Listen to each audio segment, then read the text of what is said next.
नमस्कार आप सभी को। आज मैं सुनाऊंगी आपको ऋषि पंचमी की कहानी। ऋषि पंचमी का व्रत भादवे महीने की शुक्ल पक्ष की पंचमी को किया जाता है। यह व्रत बहनें अपने भाई के लंबी उम्र की कामना के लिए करती हैं। एक माँ बेटे थे, वे बहुत ही गरीब थे। भादवे महीने की ऋषि पंचमी आई। बेटा बोला, माँ मैं बहन से राखी बंधवाने के लिए जा रहा हूँ। माँ बोली, बेटा हम गरीब हैं, बहन के घर क्या लेकर जाओगे। बेटा बोला, लकड़ी बेचने से जो पैसा आएगा वही लेकर जाऊँगा। और ऐसा कहकर वह बहन के घर रवाना हो गया। जब वह अपनी बहन के घर पहुंचा तो बहन सूत काट रही थी। बहन ने देखा कि भाई आया है, पर सूत का तार बार बार टूट रहा था। वो उसे जोड़ने में व्यस्त हो गई। भाई ने सोचा, अमीर बहन के मन में मेरे लिए कोई प्रेम नहीं है, और वो वापस जाने लगा। इतने में बहन का तार जुड़ गया तो बहन दौड़कर भाई के पास आई और बोली, भैया मैं तुम्हारा ही इंतज़ार कर रही थी। सूत बार बार टूट रहा था, इसलिए मैं बोली नहीं। भाई को पाटे पर बैठाया, राखी बांधी। भाई ने बहन को भेंट दी। खुशी से बावली होकर बहन पड़ोसन से पूछने गई कि कोई प्यारा मेहमान आए तो क्या रसोई बनानी चाहिए। पड़ोसन ने कह दिया कि घी में चावल बनाना और तेल का चोखा देना। बहन खुशी में पागल थी। उसने जैसा पड़ोसन ने कहा वैसा ही कर दिया। 2 घंटे बीत गए।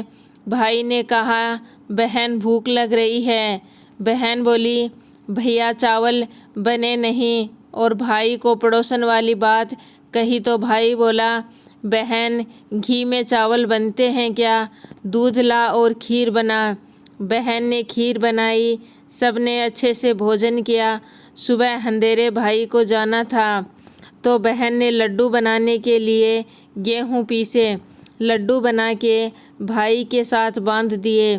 भाई रवाना हुआ तो उतने में ही बच्चे भी उठ गए और बोले, हमको भी लड्डू दो। बच्चों को देने के लिए लड्डू तोड़ा तो उसमें से सांप के छोटे छोटे टुकड़े निकले। तो वह अपने भाई के पीछे दौड़ी और वह अपने भाई को आवाज़ देने लगी। भाई सोचने लगा, मैं इसके घर से कुछ भी नहीं लाया, फिर भी बहन मेरे पीछे क्यों आ रही है। बहन के पास आते ही भाई ने पूछा, मैं तेरे घर से कुछ भी नहीं लाया, फिर भी तू भागती हुई क्यों आई है। तो बहन बोली, मैं तो तेरी जान बचाने आई हूँ। जो लड्डू तुझे दिए हैं उसमें सांप पिस गया, इसलिए मैं तुझे कहने आई हूँ। भाई बोला, बहन मैं एक पेड़ पर पोटली टांग कर नीचे आराम कर रहा था, कोई चोर मेरे लड्डू ले गया। जिसने वे लड्डू चोरी किए थे वो उनके पीछे खड़ा खड़ा उनकी बातें सुन रहा था। वे लड्डू खाने ही वाला था। बहन की बात सुनकर वह रुक गया और आकर बोला, तुमने आज हमारी जान बचाई है। तुम आज से हमारी धर्म की बहन हो। और उन लड्डुओं को वहीं पर खड्डा खोदकर उसमें दबा दिया। बहन भाई को लेकर वापस घर आई और तीसरे दिन भाई को सीख देकर विदा किया। इसलिए भाई को राखी के दिन रात को नहीं रोकना चाहिए और जाते समय कुछ भी खाने पीने का सामान भाई के साथ नहीं बांधना चाहिए। खोटी की खरी करना और अधूरी की पूरी करना। ऋषि पंचमी व्रत कथा आपको अच्छी लगे तो वीडियो को लाइक शेयर और प्लीज़ चैनल को सब्सक्राइब ज़रूर कीजिए।